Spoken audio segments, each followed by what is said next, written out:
तो यदि आपको 70 में 70 बिल्कुल पक्का करना है ना, तो इस वीडियो को बिल्कुल भी स्किप मत करिएगा। तो चलिए वीडियो को स्टार्ट करते हैं और सबसे पहले बहुविकल्पी प्रश्न से शुरू करते हैं। तो इसमें हम लोग सबसे पहले क्या करने वाले हैं, महत्वपूर्ण बहुविकल्पी प्रश्नों को करने वाले हैं। तो बहुविकल्पी प्रश्न से हम लोग स्टार्ट करते हैं। पहला जो क्वेश्चन इसमें आपका दिया गया है, वो आपका दिया गया कि निम्न में से कौन कूट फल है।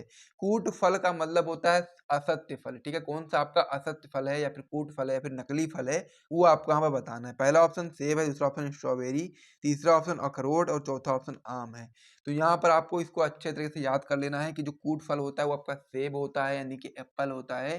सभी लोग इसको अच्छे तरीके से याद कर लीजिएगा। ये क्वेश्चन आपकी बोर्ड परीक्षा में कई बार पूछा गया है और साथ ही में 1 नंबर में लिखने में भी आता है, यानी कि थ्योरी में भी, कि कूट फल बताइए। तो कूट फल में आप सेब बता सकते हो बिल्कुल आराम से। तो यहाँ पर इसे नोट कर लीजिए, याद कर लीजिए, फिर हम लोग अगले क्वेश्चन की ओर बढ़ते हैं। अगला जो क्वेश्चन है बहुत ही इंपॉर्टेंट क्वेश्चन है, जो कि आपका होता है भारतीय भूण विज्ञान का पिता किसे कहा जाता है। बहुत ही महत्वपूर्ण प्रश्न आपका ये है और देखना, मैं गारंटी से बोल रहा हूँ, आप पेपर में देखोगे ये क्वेश्चन जरूर आएगा। भारतीय भूण विज्ञान का पिता किसे कहा जाता है, ये क्वेश्चन जरूर आपकी बोर्ड परीक्षा में आएगा। ये देख लीजिएगा आप लोग चाहें तो। इसमें आपका पहला ऑप्शन है जगदीश चंद्र बोस, दूसरा ऑप्शन है प्रोफेसर पंचानन माहेश्वरी, तीसरा ऑप्शन है हरगोविंद खुराना, चौथा ऑप्शन है बीरबल साहनी। तो इसका जो बिल्कुल सही जवाब होगा वो आपका होगा प्रोफेसर पंचानन माहेश्वरी। इसीलिए आप लोग ऑप्शन नंबर बी पर सही टिक लगा लीजिएगा। भारतीय भूण विज्ञान का पिता किसे कहा जाता है, तो आप बताएंगे प्रोफेसर पंचानन माहेश्वरी को कहा जाता है। इसे आप लोग नोट कर लीजिए, फिर हम लोग अगले क्वेश्चन की ओर बढ़ते हैं। बहुत ही महत्वपूर्ण प्रश्न आपका ये होता है। अगला प्रश्न आपका इसमें होता है कि एमटीपी का पूरा नाम क्या है। ये भी आपका एक महत्वपूर्ण प्रश्न है कि एमटीपी का पूरा नाम क्या है। पहला ऑप्शन आपका है मल्टी ट्रेड प्रैक्टिस, दूसरा ऑप्शन है मल्टी टेम्परेरी प्रैक्टिस, तीसरा option medical termination of pregnancy और चौथा ऑप्शन आपका उपरोक्त में से कोई नहीं। तो यहाँ पर जो एमटीपी होता है इसका पूरा नाम होता है मेडिकल टर्मिनेशन ऑफ प्रेगनेंसी, जिसको हम लोग हिंदी में बोलते हैं चिकित्सीय सगर्भता समापन, ठीक है। ये आपका हिंदी में होता है। इंग्लिश में हम बोलते हैं मेडिकल टर्मिनेशन ऑफ प्रेगनेंसी और शॉर्ट फॉर्म में बोलते हो आप लोग एमटीपी। इस प्रकार से आप लोग इसको याद कर लीजिएगा। आपका महत्वपूर्ण बहुविकल्पी में भी आ सकता है और 1 नंबर में लिखने के लिए भी आ सकता है। तो सभी लोग इसको नोट कर लीजिए, याद कर लीजिए, फिर हम लोग अगले क्वेश्चन की ओर बढ़ते हैं। अगला प्रश्न आपका इसमें दिया गया, किसने पुष्टि की कि डीएनए आपका एक आनुवांशिक पदार्थ है। ये भी आपका एक महत्वपूर्ण प्रश्न है कि किसने आखिर पुष्टि की थी कि डीएनए आपका एक आनुवांशिक पदार्थ है। पहला ऑप्शन है मिशेल्सन व स्टॉल, दूसरा ऑप्शन है वाटसन एवं क्रिक, तीसरा ऑप्शन है आपका बीडल एवं टेटम और चौथा ऑप्शन आपका है अल्फ्रेड हर्से मार्था चेज, ठीक है। अल्फ्रेड हर्से व मार्था चेज। तो यहाँ पर जो बिल्कुल सही जवाब है वो आपका है अल्फ्रेड हर्से व मार्था चेज, यानी कि चौथा वाला ऑप्शन। तो सभी लोग यहाँ पर याद कर लीजिएगा कि डीएनए एक आनुवांशिक पदार्थ है। इस बात की पुष्टि किसने करी थी, तो आप लोग क्या बताओगे, अल्फ्रेड हर्से व मार्था चेज। तो आप लोग इस पर सही टिक लगा लीजिएगा और अच्छे से याद कर लीजिएगा। ये क्वेश्चन भी आपकी बोर्ड परीक्षा में 1 नंबर में लिखने में भी बन सकता है।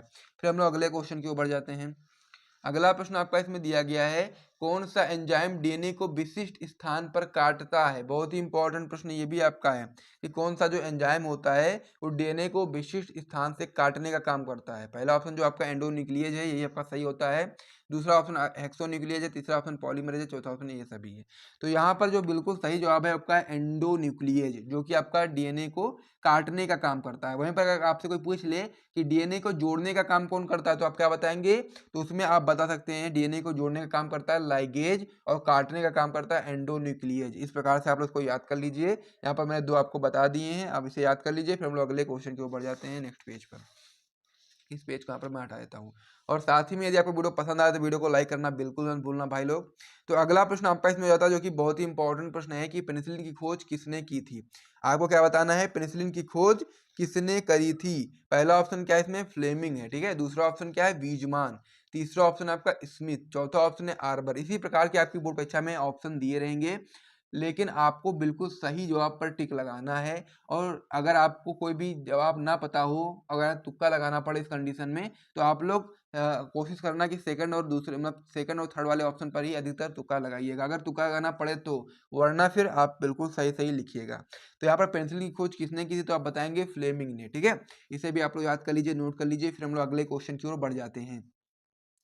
अगला प्रश्न है आपका डीएनए का रासायनिक चाकू। अब यहाँ पर भी वो प्रश्न बन गया है। पहला ऑप्शन है लाइगेज, दूसरा ऑप्शन है रेस्ट्रिक्शन एंडोन्यूक्लियेज, तीसरा ऑप्शन है आपका पॉलीमरेज, चौथा ऑप्शन है आपका न्यूक्लियेज। तो डीएनए का रासायनिक चाकू आपका होता है एंडोन्यूक्लियेज, जो कि मैं पहले भी आपको बता चुका हूं, एक बार फिर से रिपीट कर देता हूं कि डीएनए को खंडों में काटने का काम कौन करता है, तो आप बताएंगे एंडोन्यूक्लिएज, और जोड़ने का काम कौन करता है, तो आप बताएंगे लाइगेज। इसे आप लोग याद कर लीजिए, फिर हम लोग आगे बढ़ते हैं। तो बहुविकल्पी महत्वपूर्ण बहुविकल्पी प्रश्न हमने आपको अभी तक बताए हैं। अब हम लोग बात करेंगे 1 नंबर, 2 नंबर और 3 वाले क्वेश्चन के बारे में, फिर हम लोग दीर्घ उत्तरीय प्रश्न की ओर भी बढ़ेंगे। तो ये सारे प्रश्न हम लोग आज की वीडियो में करने वाले हैं। तो अब हम लोग बात करने वाले हैं 1 नंबर, 2 नंबर और साथ ही में 3 नंबर वाले मोस्ट इंपॉर्टेंट क्वेश्चन आंसर के बारे में।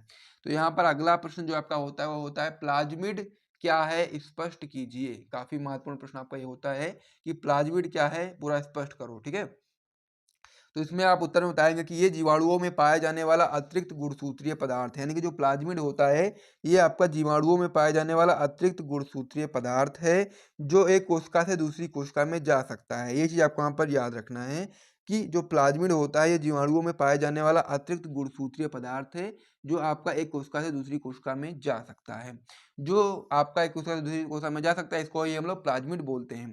प्लाज्मिड प्रायः जीवाणुओं व ईस्ट में पाए जाते हैं और इनका प्रयोग हम लोग डीएनए पुनर्योगज तकनीक में संवाहक के रूप में करते हैं।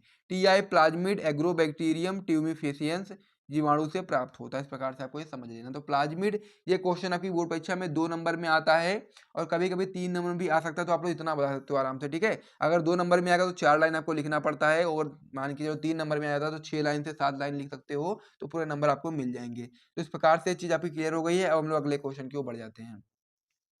अगला जो प्रश्न है ये भी आपका एक महत्वपूर्ण प्रश्न है, और इस बार इस प्रश्न की बनने की संभावना बहुत ज्यादा है, और आप लोग देखोगे कि ये क्वेश्चन आपकी बोर्ड परीक्षा में जरूर आएगा। तो क्वेश्चन क्या है आपका, क्वेश्चन है बायोगैस क्या है। ठीक है, बायोगैस क्या है इसके बारे में आप बताइए, और साथ ही में बायोगैस में कितनी गैसों का मिश्रण होता है, ये भी क्वेश्चन आपका बन सकता है अलग से, तो उसे भी आप लोग समझ लेना इसी आंसर में। ठीक है, तो बायोगैस क्या है इसके बारे में आइए समझते हैं। इसमें आप बताएंगे बायोगैस जो होता है वो विभिन्न गैसों का मिश्रण है। ठीक है, बायोगैस क्या होता है, विभिन्न गैसों का मिश्रण है, जो अवायवीय सूक्ष्मजीवों मेथोनेजन के द्वारा घरेलू तथा अपशिष्ट पदार्थों का उपयोग करके उत्पन्न की जाती है। तो बायोगैस क्या है, विभिन्न गैसों का मिश्रण है, और जो कि आपका अवायवीय सूक्ष्मजीवों के द्वारा घरेलू तथा कृषि अपशिष्ट पदार्थों का उपयोग करके उत्पन्न की जाती है। बायोगैस में आपके 50 से 70% तक मीथेन होती है, 30 से 40% तक CO2 होता है, तथा अल्प मात्रा में ethane, propane, ethylene, acetylene, hydrogen, nitrogen तथा H2S गैसें पाई जाती हैं। इस प्रकार से आपका ये पूरा कंप्लीट हो जाता है। ठीक है, तो आप समझ ही गए होंगे कि बायोगैस क्या है, और साथ ही में बायोगैस में किन किन गैसों का मिश्रण होता है, वो मैंने आपको पूरा समझा दिया। तो इसे अभी आप लोग नोट कर लीजिएगा। फिर हम लोग अगले पेज को बढ़ते हैं और भी प्रश्नों को देखते हैं, और साथ ही में यदि आपको वीडियो पसंद आ रहा है तो वीडियो को लाइक करना बिल्कुल मत भूलिएगा। हम लोग अगले क्वेश्चन की ओर बढ़ जाते हैं। अगला प्रश्न आपका इसमें दिया गया, टाइफाइड बुखार उत्पन्न करने वाले सूक्ष्म जीव का नाम लिखिए। ये भी आपका एक महत्वपूर्ण प्रश्न है कि टाइफाइड बुखार उत्पन्न करने वाले सूक्ष्म जीव का नाम आपको बताना है। ठीक है, अगर आपको बोर्ड एग्जाम में अच्छा स्कोर लाना है ना, तो वीडियो को बिल्कुल भी स्किप मत करिएगा। सभी प्रकार के महत्वपूर्ण प्रश्न जो कि आपके बोर्ड परीक्षा में आते हैं बायोलॉजी में, वो सारे मैं यहाँ पर करवा रहा हूँ। तो यहाँ पर टाइफाइड बुखार उत्पन्न करने वाले सूक्ष्म जीव का नाम आपका होता है साल्मोनेला टाइफी विषाणु। टाइफाइड के नाम से देखोगे क्या है, टाइफाइड। तो यहाँ पर टाई और टाइफी, इस प्रकार से आप लोग इसका ट्रिक बना सकते हो, इस प्रकार से याद कर सकते हो। कभी कभी ये क्वेश्चन आपकी बोर्ड परीक्षा में बहुविकल्पी में भी आ सकता है, तो वहां पर भी आप लोग ऑप्शन को याद कर सकते हो ट्रिक के माध्यम से। जैसा कि टाइफाइड होता है, जो टाइफाइड का जो रोगजनक होता है वो आपका साल्मोनेला टाइफी होता है। इसे याद कर लीजिए, फिर हम लोग अगले क्वेश्चन की ओर बढ़ते हैं। अगला प्रश्न आपका है कि इंटरफेरान पर टिप्पणी लिखिए। भी आपका एक महत्वपूर्ण प्रश्न है कि इंटरफेरान क्या है, इसके ऊपर टिप्पणी लिखना है। उत्तर में आप बताओगे इंटरफेरान विषाणु प्रोटीन अणु होते हैं। जब कोशिकाएं विषाणु से संक्रमित होती हैं तो इस प्रकार के प्रोटीन को मुक्त करती हैं। यानी कहने का मतलब यह है कि जो आपका इंटरफेरान होता है ये आपका विषाणु प्रोटीन अणु होता है, और जब कोशिका जो होगी वो विषाणु से संक्रमित हो जाएगी तो इस कंडीशन में प्रोटीन्स को मुक्त करती है। ठीक है, जो विषाणु के संक्रमण को रोकती है, यानी कि ये इंटरफेरान को मुक्त करेंगी जो कि विषाणु के संक्रमण को रोकती हैं। ये प्रोटीन स्वस्थ असंक्रमित कोशिकाओं को विषाणु के संक्रमण से बचाती है। यानी कि जो भी यहाँ पर जो भी आपका कह सकते हो कि कोशिकाएं होती हैं जो इससे संक्रमित हो जाती हैं, वो इंटरफेरेंस को निकालती हैं, इंटरफेरेंस का विसर्जन करती हैं, निकालती हैं, और फिर वो जो इंटरफेरान निकलता है प्रोटीन अणु, ये आपका जो असंक्रमित कोशिकाएं होती हैं, यानी कि जिनमें संक्रमण नहीं होता है, उनको विषाणु के संक्रमण से बचाने का काम करती हैं। तो इंटरफेरान पर टिप्पणी आपको लिखनी थी, मैंने आपको पूरा बता दिया कैसे लिखना है, समझ गए होंगे। तो इसे भी आप लोग नोट कर लीजिए, फिर हम लोग अगले क्वेश्चन की ओर बढ़ जाते हैं। अगला प्रश्न आपका इसमें दिया गया है कि मनुष्य में अमीबता या अमातीसार, जिसको हम लोग बोलते हैं अमीबिएसिस, रोग किससे उत्पन्न होता है, ये चीज आपको बताना है। ठीक है, मनुष्य में क्या बताना है आपको कि मनुष्य में अमीबता या फिर बोलते हो आप लोग अमातीसार या फिर अमीबिएसिस जो रोग होता है किससे उत्पन्न होता है आपको बताना है। अब यहाँ पर 3 टाइप के नाम इसके दिए गए हैं, तो इसमें आप कंफ्यूज नहीं होना, चाहे कोई सा भी नाम आए तो आपको यहाँ पर याद रखना है कि ये सेम चीज है। ठीक है, तो अमीबता जिसको हम लोग बोलते हैं अमीबिएसिस जो रोग होता है वो आपका एंट अमीबा हिस्टोलिका नामक प्रोटोजीवन परजीवी द्वारा होता है और यह मनुष्य की आंत में पाया जाता है। तो ये भी क्वेश्चन आपका कंप्लीट हो गया, डन हो गया ना, इसे भी आप लोग नोट कर लीजिए। फिर हम लोग अगले क्वेश्चन की ओर बढ़ते हैं। अगला प्रश्न आपका इसमें दिया गया है कि मनुष्य में साधारण जुकाम उत्पन्न करने वाले 2 विषाणुओं के नाम लिखिए, यानी कि जो मनुष्य में साधारण जुकाम को उत्पन्न करते हैं उन 2 आपको यहाँ पर विषाणुओं के नाम बताने। पहला आपका होता है राइनो विषाणु, दूसरा आपका होता है कोरोना विषाणु। दोनों को याद कर लीजिए अच्छे तरीके से, जो आपके मनुष्य में साधारण जुकाम को उत्पन्न करने का काम करते हैं। कौन कौन से हैं आपके, पहला है राइनो विषाणु, दूसरा है आपका कोरोना विषाणु। ठीक है, इस प्रकार से याद कर लीजिए। अगला प्रश्न आपका इसमें दिया गया है कि एक ऐसे प्राणघाती वायरस रोग का नाम लिखिए जिसका पूर्ण इलाज संभव नहीं है, यानी कि ऐसे रोग के बारे में आपको बताना है जिसका अभी तक कोई भी इलाज संभव नहीं है। रोग के बारे में बताना है जो कि प्राणघाती है और इसका अभी तक कोई भी इलाज संभव नहीं है। तो ये यहाँ पर जो आपका नाम आएगा आपका होगा एड्स। एड्स आपका एक प्राणघाती रोग है और इसका रोग कारक जो होता है वो HIV वायरस है, जो आपका एक रेट्रो वायरस समूह है और इसका अभी तक पूर्ण इलाज जो है वो संभव नहीं है। तो ये भी आपका महत्वपूर्ण प्रश्न है कि जो एड्स होता है ये आपका एक प्राणघाती रोग है, इसका रोग कारक HIV वायरस है और ये आपका एक रेट्रो वायरस समूह है और इसका अभी तक कोई भी पूर्ण इलाज जो है वो संभव नहीं है। इसे भी आप लोग याद कर लीजिए। फिर हम लोग आगे बढ़ते हैं, अगले प्रश्न को देखते हैं। अब आप जो आगे प्रश्न करने वाले हो ना, बहुत ही ज्यादा महत्वपूर्ण प्रश्न करने वाले हो। क्या प्रश्न रहने वाला है, आइए देखते हैं। प्रश्न आपका रहने वाला है डीएनए के बारे में। क्या रहने वाला है, डीएनए तथा आरएनए में अंतर स्पष्ट कीजिए। बहुत ही महत्वपूर्ण प्रश्न आपका ये होता है और यहाँ से डीएनए अगर आएगा तो डीएनए भी कंफर्म हो जाएगा आपका और आरएनए भी कंफर्म हो जाएगा कि डीएनए में क्या करोगे, आरएनए में क्या करोगे। और साथ ही में डीएनए और आरएनए का जो अंतर है ना, ये आपकी बोर्ड परीक्षा में लगभग हर साल ही आता है, हर साल आता है। तो इसीलिए आपको उसको अच्छे से समझना पड़ेगा कि डीएनए और आरएनए में क्या अंतर होता है। चलो देखते हैं हम लोग, इसका हेडिंग लगा दो सबसे पहले डीएनए, इधर आप लोग आरएनए। तो डीएनए के बारे में सबसे पहले बताओगे आप लोग कि यह मुख्य रूप से केंद्रक में पाया जाता है, यानी कि जो डीएनए होता है ये आपका मुख्य रूप से कहाँ पर पाया जाता है, तो आप बताओगे केंद्रक में पाया जाता है। वहीं पर जो आरएनए होता है ये आपका मुख्य रूप से कोशिका द्रव्य में पाया जाता है। तो डीएनए कहाँ पर पाया जाएगा, केंद्रक में, और जो आरएनए होता है आपका कोशिका द्रव्य में पाया जाएगा। इसे भी नोट कर लीजिए। फिर डीएनए में आप लोग नेक्स्ट पॉइंट बताएंगे, क्या इसमें आप दूसरा पॉइंट बताओगे, क्या बताओगे इसमें आप लोग दूसरा पॉइंट कि इसका पूरा नाम डीऑक्सी न्यूक्लिक अम्ल है। डीएनए का पूरा नाम क्या होता है, डीऑक्सी न्यूक्लिक अम्ल। वहीं पर आरएनए का पूरा नाम क्या होता है, डीऑक्सी को हटा दोगे ना तो बचेगा क्या, न्यूक्लिक अम्ल। तो यही आपका आरएनए का पूरा नाम होता है न्यूक्लिक अम्ल। तो यहाँ पर इसको आप लोग इस प्रकार से याद कर सकते हो, डीएनए का पूरा नाम डीऑक्सी न्यूक्लिक अम्ल, आरएनए का पूरा नाम न्यूक्लिक अम्ल, याद कर लीजिए अच्छे तरीके से। फिर आप लोग आगे इसमें बताएंगे कि जो आपका डीएनए है, डीएनए में आपका एजीटीसी क्षारक पाए जाते हैं। एजीटीसी मतलब एक मतलब एडेनिन, जी का मतलब ग्वानिन, टी का मतलब थाइमिन, सी का मतलब साइटोसिन। तो इस प्रकार के क्षारक आपके पाए जाते हैं किसमें, डीएनए में। वहीं पर आरएनए की जब बात करोगे तो आरएनए में आपका एजीयूसी क्षारक पाए जाते हैं, यानी कि ए मतलब एडेनिन, जी मतलब ग्वानिन, यू मतलब यूरेसिल, सी मतलब साइटोसिन। इस प्रकार से आपके ये क्षारक पाए जाते हैं आरएनए में। फिर आप लोग आगे बताएंगे कि जो डीएनए होता है ये आपका आनुवांशिक पदार्थ का काम करता है। जो डीएनए होता है इसका जो मेन काम होता है, मतलब कि काम ही इसका यही होता है कि ये आनुवांशिक पदार्थ का काम करता है। वहीं पर जो आरएनए होता है इसका जो मुख्य कार्य होता है वो आपका प्रोटीन संश्लेषण का कार्य होता है। तो इस प्रकार से डीएनए और आरएनए में संपूर्ण अंतर मैंने आपको बता दिया है। आपकी बोर्ड परीक्षा में 3 नंबर में क्वेश्चन आएगा और अगर आपका ये अलग अलग भी आएगा तो भी आप लोग आराम से कर सकते हो। यहाँ से यहाँ तक कर दोगे डीएनए में, यहाँ से यहाँ तक कर दोगे आरएनए, पूरे नंबर आपको मिल जाएंगे। तो इसे भी आप लोग नोट कर लीजिएगा अच्छे तरीके से। फिर हम लोग आगे बढ़ते हैं और प्रश्नों को देखते हैं। अगला जो प्रश्न रहने वाला है ये भी आपका वेरी इंपॉर्टेंट प्रश्न रहने वाला है। प्रश्न आपका क्या है, डीएनए फिंगरप्रिंटिंग से आप क्या समझते हो और मानव जीवन में इसके उपयोग पर प्रकाश डालिए। तो ये बहुत ही ज़्यादा महत्वपूर्ण प्रश्न ये भी होता है कि डीएनए फिंगरप्रिंटिंग से हम लोग क्या समझते हैं और मानव जीवन में इसका क्या उपयोग है उसके बारे में भी आपको बताना है। तो सबसे पहले समझो कि डीएनए फिंगरप्रिंटिंग क्या होता है। बहुत ही महत्वपूर्ण प्रश्न है, बिल्कुल भी इसकी मत करना भाई लोग। ठीक है, ये क्वेश्चन आपकी परीक्षा में बनेगा। तो डीएनए फिंगरप्रिंटिंग में आप बताओगे कि डीएनए का एंडोन्यूक्लियेज एंजाइम की सहायता से विदलन करके डीएनए खंडों की मैचिंग द्वारा किसी व्यक्ति की पहचान करना ही आपका डीएनए फिंगरप्रिंटिंग कहलाता है। ठीक है, सिंपल सा इसका है कि डीएनए का एंडोन्यूक्लियेज एंजाइम की सहायता से जब हम लोग विदलन करते हैं और फिर डीएनए खंडों की मैचिंग के द्वारा किसी व्यक्ति की पहचान करते हैं, तो उसको हम लोग डीएनए फिंगरप्रिंटिंग के द्वारा ही करते हैं। इस तकनीक की खोज किसने करी थी, तो आप बताएंगे एलेक्स जेफरी ने सन 1986 ईस्वी में की थी। अब ये भी आपका एक महत्वपूर्ण चीज़ इसलिए भी हो जाती है क्योंकि आपकी बोर्ड परीक्षा में बहुविकल्पी प्रश्न में भी ये बन सकता है कि डीएनए फिंगरप्रिंटिंग की खोज किसने करी थी, तो आप बताएंगे क्या, एलेक्स जेफरी ने करी थी। आगे आप बताएंगे इसमें प्रत्येक जीव की डीएनए संरचना तथा आनुवंशिकता विशिष्ट और अन्य जीवों से अलग होती है। ये भी आपका महत्वपूर्ण पॉइंट है कि प्रत्येक जीव का जो डीएनए संरचना होती है, साथ ही में जो आपका आनुवंशिकता होती है वो विशिष्ट और अन्य जीवों से अलग होती है। तो इस प्रकार से डीएनए फिंगरप्रिंटिंग के बारे में कुछ महत्वपूर्ण जानकारी मैंने आपको दे दी है परिभाषा के साथ में। साथ ही में किसने इसकी खोज करी थी ये भी मैंने आपको बता दिया था, और साथ ही में कि ये जो डीएनए होता है, डीएनए फिंगरप्रिंटिंग, क्योंकि आप जानते हैं कि डीएनए जो होता है वो हर एक व्यक्ति का अलग अलग होता है, इसी की वजह से आपका ये जो होता है विशिष्ट होता है डीएनए। ठीक है, आगे आपको समझना क्या है, आगे आपको इसमें बताना है मानव जीवन में इसके उपयोग के बारे में।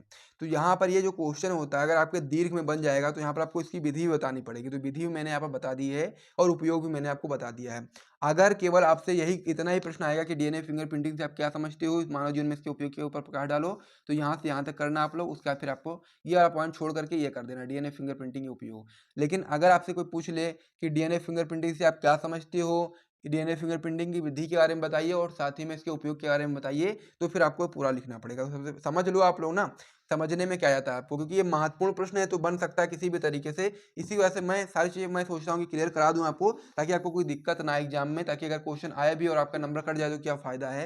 इस प्रकार से तो मैं आपको बता देता हूँ डीएनए फिंगरप्रिंटिंग की विधि के बारे में। सबसे पहले क्या करोगे आप लोग, डीएनए फिंगरप्रिंटिंग की क्या विधि होती है, क्या प्रोसेस होता है, उसके बारे में मैं आपको बताने वाला हूँ। पहला पॉइंट क्या होता है, डीएनए को पृथक करना होता है। सबसे पहले क्या करते हैं हम लोग, डीएनए को पृथक करते हैं, कहीं से भी निकालते हैं। चाहे वो आपका शुक्राणु हो सकता है, शुक्राणु से डीएनए निकाल सकते हो, रक्त से निकाल सकते हो या फिर कंकाल से निकाल सकते हो। सबसे पहले क्या करोगे, डीएनए को पृथक करोगे, या तो शुक्राणु से कर लो या फिर रक्त से कर लो या फिर कंकाल से कर लो। फिर डीएनए को काटोगे आप लोग, किसके सहायता से काटोगे, एंडोन्यूक्लियस एंजाइम के द्वारा आप लोग काटोगे। जैसा कि मैं आपको पहले भी बता चुका हूँ कि डीएनए को खंडों में काटने का काम कौन करता है, एंडोन्यूक्लियस करता है। तीसरा पॉइंट आप बताओगे इसमें, जेल विद्युत गढ़ संचालन करना है। उसके बाद फिर क्या करोगे, डीएनए खंडों को काटने के बाद जेल विद्युत गढ़ संचालन करोगे, और फिर लास्ट में आप लोग चौथे पॉइंट में प्रोब का वीएनटीआरएस के साथ जोड़ोगे, और लास्ट में जो आपका पांचवा पॉइंट होता है इसमें आप फिंगरप्रिंट निकालोगे। बस इतना पूरा प्रोसेस होता है डीएनए फिंगरप्रिंटिंग की विधि का, इसे आप लोग समझ गए होंगे। अब हम लोग समझते हैं डीएनए फिंगरप्रिंटिंग के उपयोग के बारे में।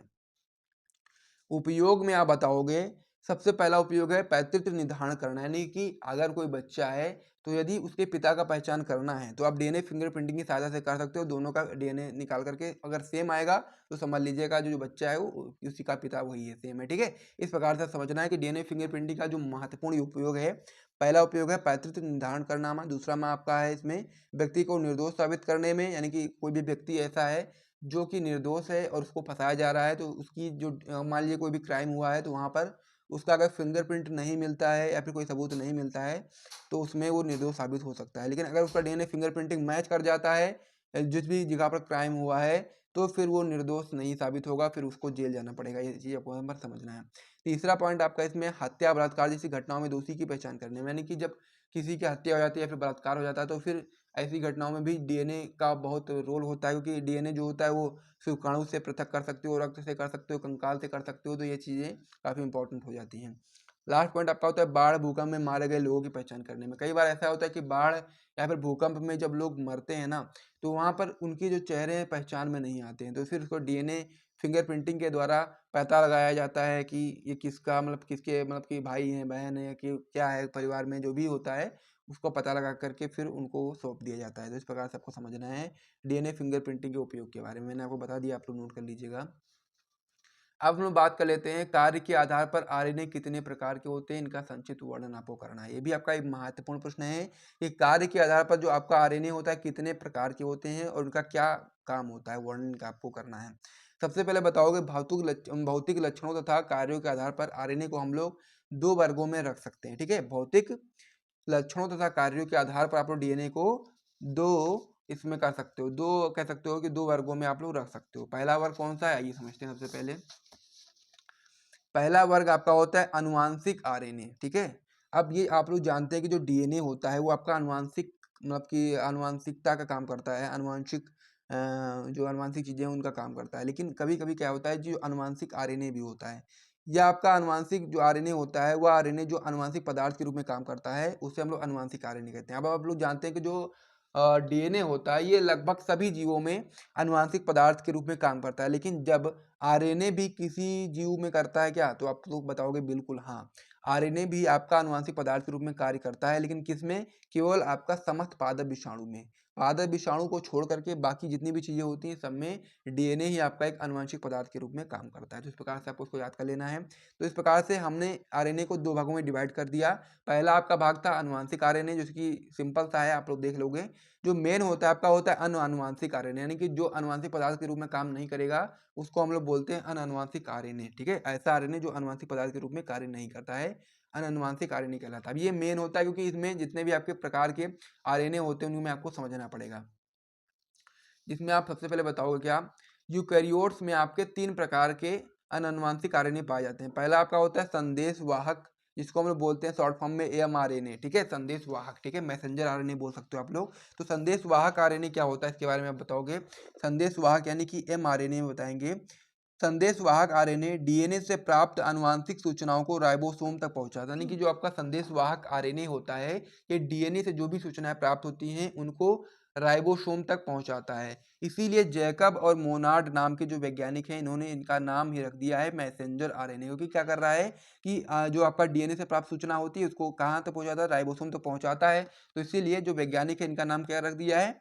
मैसेंजर आरएनए रख दिया है, जैकब और मोनार्ड ने। आगे आप बताएंगे कोशिका द्रव्य में पाए जाने वाले कुल आरएनए का 3.5% भाग एमआरएनए होता है, यानी कि कोशिका द्रव्य में जो आपका आरएनए पाया जाता है उसका जो 3.5% भाग होता है आपका एमआरएनए होता है, ठीक है? यानी कि मैसेंजर आरएनए होता है। दूसरा आप इसमें बताएंगे 3 प्रकार के मेन होते हैं, जिनमें आपका पहला तो मैंने आपको बता दिया संदेश वाहक एमआरएनए, दूसरा आपका होता है ट्रांसफर आरएनए, इसको हम लोग बोलते हैं शॉर्ट फॉर्म में टीआरएनए। टीआरएनए में बताएंगे कोशिकाओं में लगभग 100 प्रकार के टीआरएनए पाए जाते हैं और यह कुल आरएनए का लगभग 15% तक भाग बनाने का काम करते हैं। टीआरएनए जो होता है ये अमीनो अम्ल को ढो करके राइबोसोम कॉम्प्लेक्स तक लाने का काम करते हैं। इस प्रकार से आपका ये चीज हो जाती है। फिर आपका थर्ड इसमें आरएनए होता है, आपका होता है राइबोसोमल आरएनए, इसको हम लोग बोलते हैं आरआरएनए, ठीक है? तो राइबोसोमल आरएनए में बताएंगे कि राइबोसोम के अंदर पाए जाने वाले आरएनए को हम लोग आरआरएनए बोलते हैं। इसे हम लोग घुलनशील आरएनए भी बोलते हैं। यह कुल आरएनए का लगभग 80% भाग तक का निर्माण करता है और उसका प्रमुख कार्य जो होता है वो राइबोसोम का निर्माण करना है। तो इस प्रकार से कार्य के आधार पर आरएनए कितने प्रकार के होते हैं मैंने पूरा आपको बता दिया कि आरएनए को हम लोगों ने 2 भागों में डिवाइड किया। एक आपका था अनुवांशिक आरएनए, दूसरा आपका था अनानुवांशिक आरएनए। तो जो मेन होता है आपका होता है अनानुवांशिक आरएनए, जो कि इसमें आपके 3 पॉइंट होते हैं, तीनों को मैंने समझा दिया है। तभी लोग नोट कर लीजिएगा, फिर हम लोग आगे बढ़ते हैं। अगला प्रश्न आपका इसमें हो जाता है कि सेंट्रल डोग्मा पर टिप्पणी लिखिए। बहुत ही महत्वपूर्ण प्रश्न ये भी आपका होता है सेंट्रल डोग्मा। तो सेंट्रल डोग्मा में आप बताओगे क्रिक ने 1958 में प्रस्तावित किया कि आनुवांशिक सूचनाओं का प्रवाह डीएनए से आरएनए व प्रोटीन की ओर एक दिशा में होता है। क्रिक ने क्या किया? 1958 ईस्वी में प्रस्तावित किया कि जो आनुवांशिक सूचनाएं हैं इनका जो प्रवाह होता है वो डीएनए से आरएनए फिर आरएनए से प्रोटीन की ओर एक दिशा में होता है। इस तथ्य को क्रिक ने एक सिद्धांत के रूप में प्रस्तुत किया, यानी कि जो ये तथ्य है कि जो आपका डीएनए होता है, ठीक है, जो आनुवांशिक सूचनाएं होती हैं उनका जो प्रवाह होता है वो डीएनए से आरएनए और आरएनए से प्रोटीन की ओर दिशा में होता है। इस तथ्य को क्रिक ने एक सिद्धांत के रूप में प्रस्तावित किया और इस सिद्धांत को उन्होंने क्या नाम दिया? अणु जीव विज्ञान में इस सिद्धांत को हम लोग केंद्रीय सिद्धांत बोलते हैं या फिर सेंट्रल डोग्मा बोलते हैं। अब यहाँ पर क्या क्वेश्चन है? सेंट्रल डोग्मा पर टिप्पणी लिखो। अगर यहाँ पर आ जाता केंद्रीय सिद्धांत पर टिप्पणी लिखो तो भी आपको यही चीज करना होता है, क्योंकि हिंदी में बोलते हैं सेंट्रल डोग्मा को केंद्रीय सिद्धांत और इंग्लिश में बोलते हैं सेंट्रल डोग्मा। तो सेंट्रल डोग्मा है या फिर केंद्रीय सिद्धांत है, सेम चीज आपको समझनी है। तो यहाँ पर समझ गए कि सेंट्रल डोग्मा क्या होता है। यहाँ पर देखोगे तो डीएनए से आरएनए की ओर, आरएनए से प्रोटीन की ओर जो आपका आनुवांशिक सूचनाओं का प्रवाह होता है एक दिशा में होता है। डीएनए से आरएनए, आरएनए से प्रोटीन की ओर होता है। अब यहाँ पर आप समझ लो, ठीक है, जब डीएनए से डीएनए बनता है तो उसको हम लोग बोलते हैं प्रतिकृति, यानी कि रेप्लिकेशन बोलते हैं।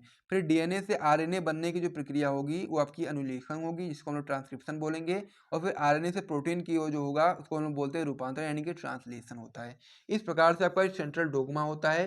पूरा मैंने आपको समझा दिया, इसे आप लोग नोट कर लीजिएगा, अच्छे तरीके से याद कर लीजिएगा। फिर हम लोग आगे बढ़ते हैं और दीर्घ उत्तरीय प्रश्नों को देखना शुरू कर देते हैं। तो अब हम लोग क्या करने वाले हैं, दीर्घ उत्तरीय प्रश्नों को करने वाले हैं, ठीक है। दीर्घ उत्तरीय प्रश्नों को हम लोग यहाँ पर करेंगे आप। तो चलिए दीर्घ उत्तरीय प्रश्नों को मैं निकाल लेता हूँ, फिर मैं आपको करवाता हूँ।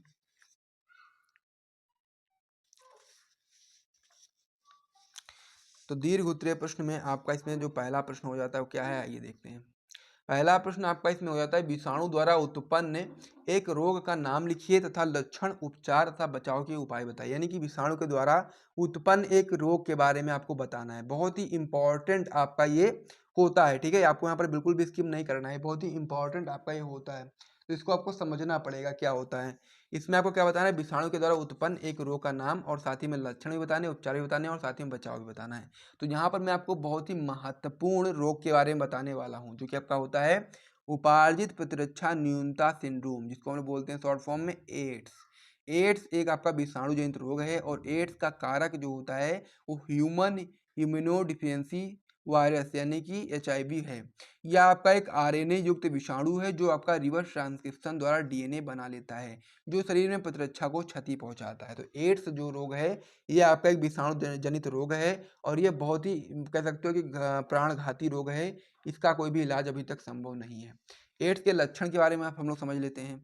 एड्स के लक्षण में आप बताएंगे कि एड्स के लक्षण में बार बार रोगों से ग्रसित हो जाना है, कि जिस भी व्यक्ति को एड्स रोग हो जाता है ना, उसका जो इम्यूनिटी सिस्टम होता है वो बहुत ही कमजोर हो जाता है, ठीक है। इसी वजह से उसको बार बार रोग होते रहते हैं।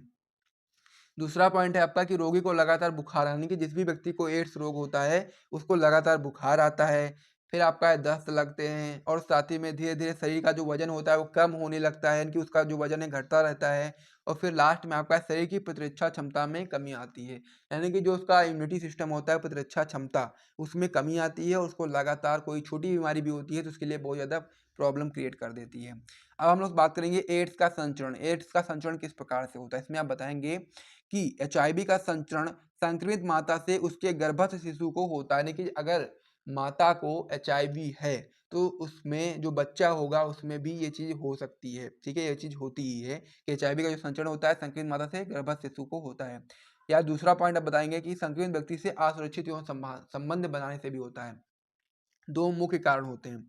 अगर बच्चे को हुआ है तो उसका रीजन हो सकता है कि उसकी माता को होगा, तो फिर उससे उसमें ट्रांसफर हो गया। और अगर व्यक्ति में बात हो रही है तो व्यक्ति में क्या होता है, असुरक्षित यौन संबंध बनाने से भी एड्स हो जाता है। या फिर कई बार जो सिरिंज होती है जो आप लोग डॉक्टर वगैरह लगाते हैं, कई बार ऐसे भी डॉक्टर होते हैं मतलब कि जो मतलब ज़्यादा पढ़े लिखे नहीं होते हैं, उनको ज़्यादा जानकारी होती नहीं है, तो एक ही जो सुई होती है वो कई लोगों में लगाते रहते हैं, जिसकी वजह से मान लीजिए किसी भी व्यक्ति में एड्स है तो फिर उसमें से अगर सुई निकाल करके फिर दूसरे व्यक्ति में लगाएंगे तो वो उसमें भी वो एड्स हो जाता है। तो इसीलिए आपको ये चीज़ ध्यान रखनी है कि जब भी आप लोग जाओगे हॉस्पिटल वगैरह या फिर कोई भी मेडिकल शॉप पे भी जाओगे, अगर कोई आपको सुई लगा रहा है तो आपको ये चीज़ ध्यान रखना है कि आपको एकदम नई सुई ही लगवाना है, ऐसे भी ऐसी सुई नहीं लगवाना जो पहले से यूज हो चुकी है, ठीक है। ये चीज़ आपको समझना है। या फिर जब आप जाते हो बाल कटाने के लिए तो फिर वहाँ पर भी ये प्रॉब्लम हो सकती है।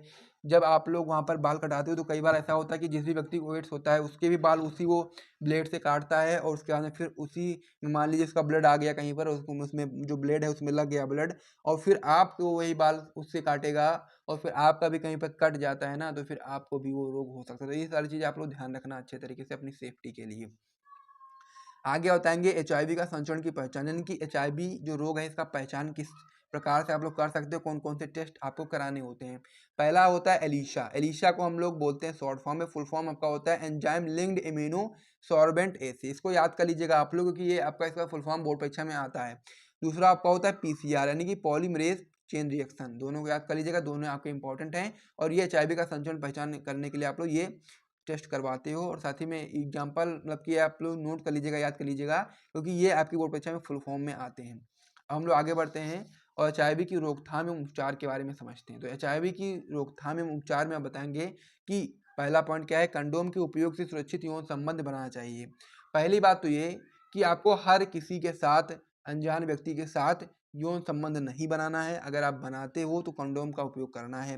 दूसरा पॉइंट है रक्तदान से पहले HIV का परीक्षण करना चाहिए, यानी कि किसी को भी रक्त आप दान कर रहे हो या फिर किसी से भी रक्त ले रहे हो तो उससे पहले HIV का परीक्षण करना चाहिए। अगर व्यक्ति में HIV है तो फिर रक्त ना लो और ना फिर किसी को दो, ये चीज़ आपको समझना है। तीसरा आपका है एड्स के बारे में जागरूकता फैला करके, एड्स के बारे में जानकारी दे करके सभी को, ताकि ये चीज़ें वो चीज़ कम हो जाए, क्योंकि बहुत लोग गलत तरीके से यौन संबंध बनाने की वजह से भी ये चीज़ें होती हैं, इंजेक्शन सिरिंज की वजह से भी ये चीज़ें होती हैं, और साथ ही में कई बार किसी का जैसे बाल वगैरह काटने जाते हो तो वहाँ पे ये चीज़ें हो सकती हैं। लास्ट पॉइंट है कि एक बार उपयोग की गई सुई का दोबारा प्रयोग नहीं किया जाना चाहिए, यानी कि जैसा कि मैंने आपको पहले ही बताया कि सिरिंज का दोबारा प्रयोग आपको नहीं करना चाहिए, ये भी आपका एक महत्वपूर्ण कारण होता है। तो इस प्रकार से आपका जो ये क्वेश्चन था ये भी कंप्लीट हो गया है।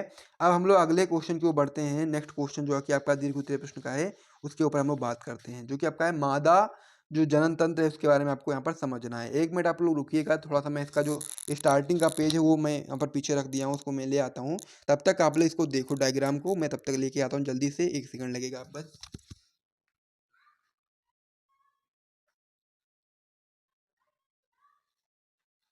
तो यहाँ पर हम लोगों को क्या करना है, हम लोगों को करना है मादा जनन तंत्र के बारे में, ठीक है। मनुष्य में मादा जनन तंत्र के बारे में आपको पूरा मैं बताने वाला हूँ।